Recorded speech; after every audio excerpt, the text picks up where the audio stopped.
A very good morning, children. As I told yesterday, we are going to start exercise 5.7. I am there at the first question, the very first question of exercise 5.7. Actually, nothing great and complicated with these questions. They are very simple. The only thing is that we have to understand the meaning behind the question given, and we have to make use of our fraction techniques accordingly. So the first question is, a shopkeeper had 90 kg of sugar. He sold 52 by 3 kg out of it. How much sugar is left after the sales? Okay. So just to understand the question, I will just give a real-time example. Look. For example, if you have 10 chocolates with you, out of which, you have 10 chocolates, out of which you gave 2 chocolates to your brother or sister. Okay. You have total 10 chocolates, and from these 10 chocolates, you gave 2 chocolates to your brother or sister. If someone asks what is the number of chocolates that are remaining is, you will subtract 10 minus 2, which gives 8 chocolates, isn't it? If someone asks how many, after giving 2 chocolates to your brother or sister, how many chocolates are remaining, is upon subtracting 2 chocolates from the total number of chocolates, you got the remaining chocolates. The same thing we can apply here. Can I call remaining as leftover chocolates? Yes. So in that case, a shopkeeper is having a 90 kg of sugar with him. In this 90 kg, he sold 52 by 3 kg out of it. Out of it means from 90, he sold 52 by 3 kg. How much sugar is the left after the sale? Means left after or leftover remaining indicates we have to do subtraction. While you are attempting these questions, please be careful whether the units are same or not. kg. Okay. So let us start the solution. Total amount of sugar is equal to total amount of sugar is equal to 90 kg. So this is the total amount of sugar which we have.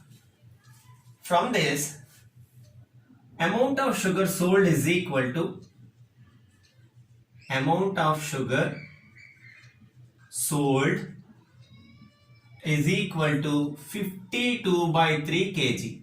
52 by 3 kg. Okay. Therefore, amount of sugar left after sales is equal to left after the sales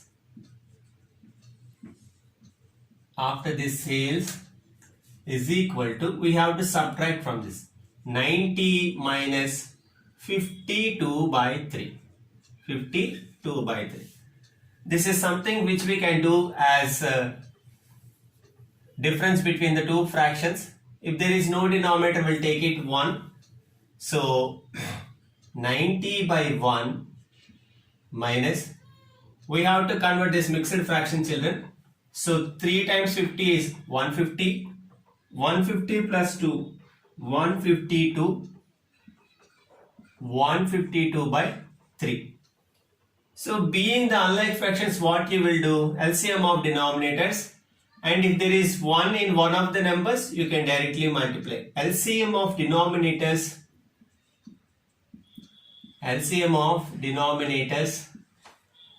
1 and 3 is equal to 1 into 3, which gives us 3.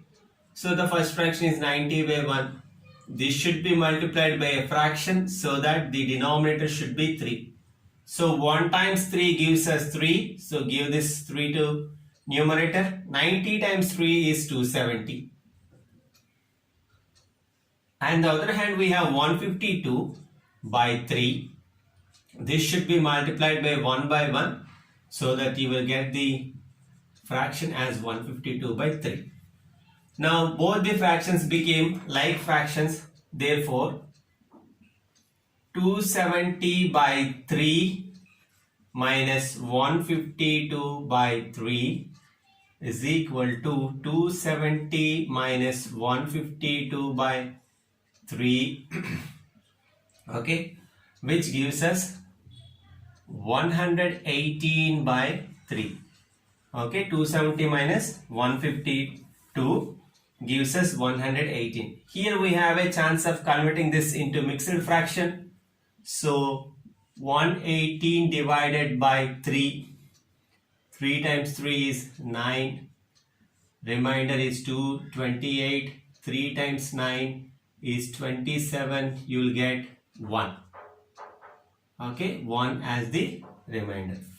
Therefore, what is the final answer going to be, which is equal to 39 1 by 3 kg. Okay, so the amount of sugar left after the sales is equal to 39 1 by 3 kg. So very easy, children. All we need is just we have to follow the instructions given in the question. Now the second question I would like to give as homework for you for today, because very easy question. I will give you a clue how to solve the respective question. The question is, Geeta bought 1 by 2 kg potatoes, 3 1 by 4 kg tomatoes and 2 by 3 kg onion.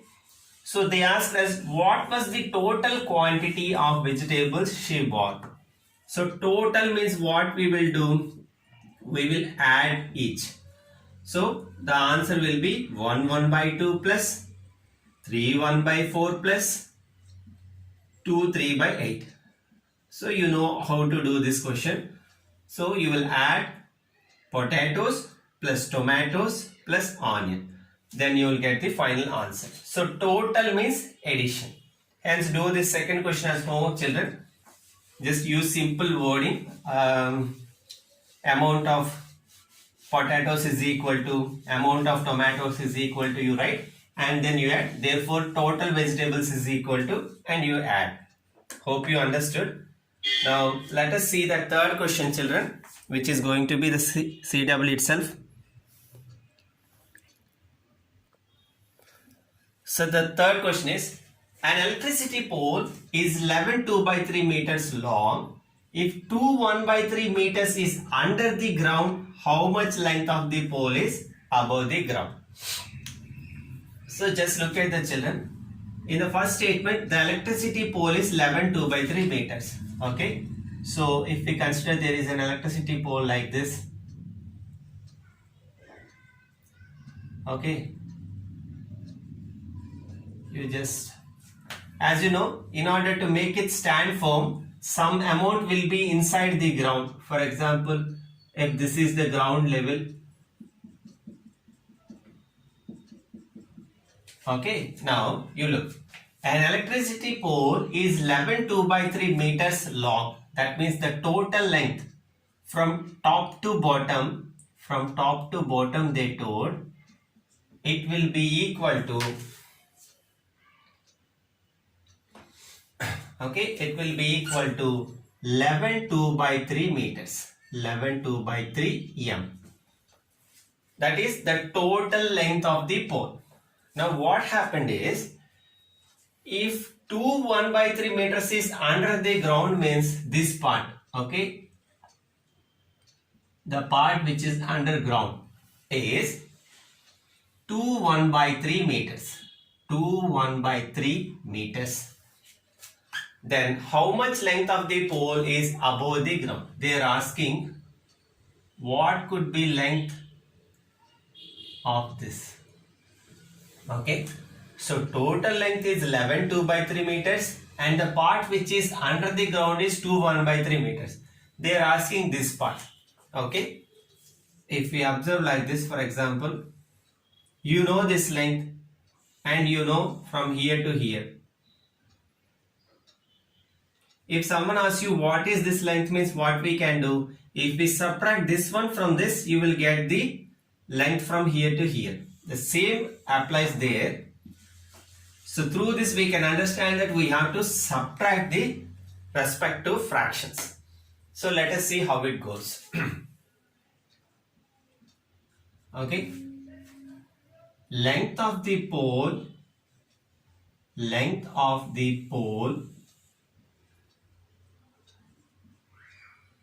above the ground is equal to length of the pole above the ground is equal to total length of the pole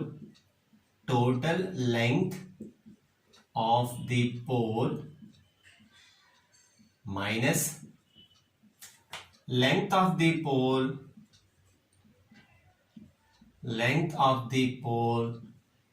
under the ground. Length of the pole under the ground. So this is what we actually require. Length of the pole above the ground, that means this part. Okay, in order to get that part, total length of the pole minus length of the pole under the ground. Okay, you just draw this rough sketch with pencil, children, so that whenever you revise, it will be easy for you to understand how the process is. So just draw roughly with pencil. So what is the total length of the pole they give? It is 11 2 by 3 meters. 11 2 by 3 meters minus, and what is the length of the pole under the ground? It is 2 1 by 3. 2 1 by 3 meters. Now 11 times 3, 33. 33 plus 2, 35 by 3 minus 3 times 2 is 6. 6 plus 1, 7. 7 by 3. Here we have an advantage that both are like fractions. So common denominator 3, and 35 minus 7, which is equal to 28 by 3. 28 by 3. So as you know, 3 times 9 gives us 27. Upon subtraction, you will get 1. So that is equal to 9 1 by 3. 9 1 by 3. So therefore, length of the pole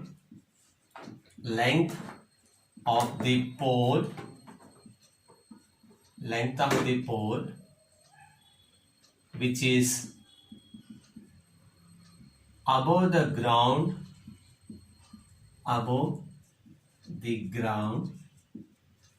is equal to 9 1 by 3 meters.